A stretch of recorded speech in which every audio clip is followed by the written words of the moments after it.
Magandang umaga sa inyong lahat. Ako nga pala po muli si Augusto Ahmed Macaraig at ngayong araw, ah, ipapaliwanag ko sa inyo ang aking paboritong imbensyon, ang motorsiklo.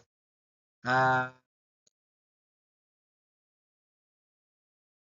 ano nga ba ang motorsiklo? What is motorcycle?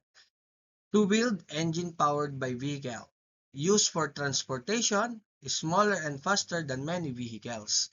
A motorcycle is a two-wheeled vehicle powered by an engine. It is smaller than a car and can move quickly, making it very practical for daily travel.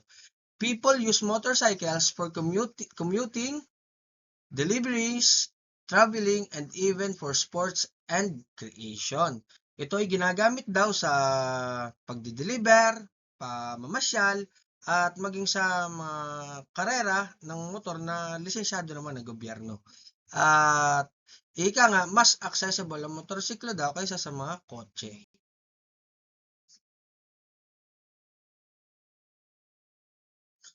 Sino nga bang umimbento ng motorsiklo at kailan ito naimbento?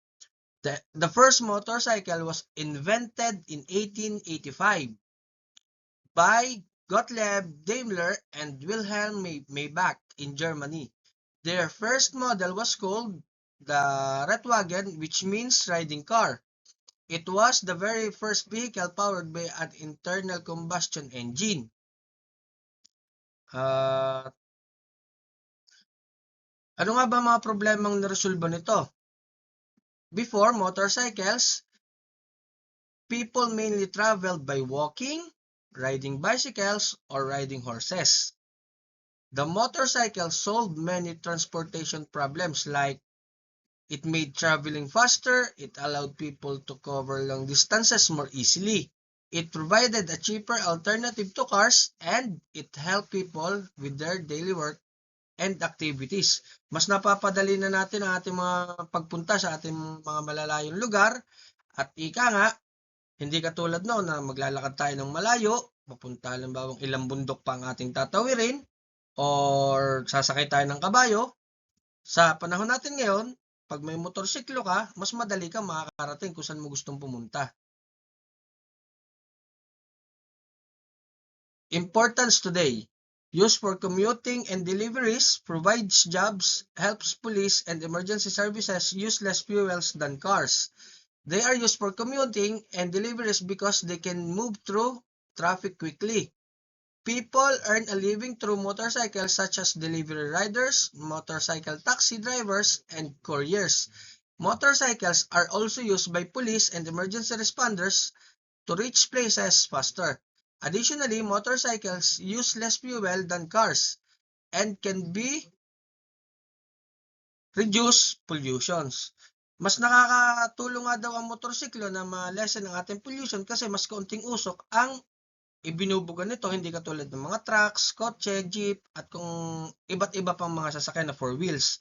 At syempre, nagagamit din ang motorsiklo ngayon sa panahon ng ika nga ang krimen ay laganap. Ginagamit ito ng ating mga kapulisan para mas madaling mahabol yung mga kriminal na upang hindi ito makatakas. At syempre, ika nga, ang motorsiklo ay napakamura kumpara sa mga kotse. At mas accessible ito lalo sa ating mga pamumuhay. Conclusion. Motorcycle is one of the most useful inventions in the world. It provides fast, affordable, and convenient transportations, and it continues to help society in many ways. Napaka-laking tulong daw ng pagkakalikha ng dalawang scientist na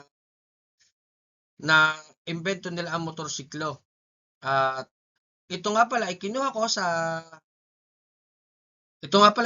sa Encyclopedia Britannica, History.com, at Wikipedia. At muli, yun lamang po at ito po ang aking paboritong invention, ang motorsiklo. Maraming salamat po. Paalam!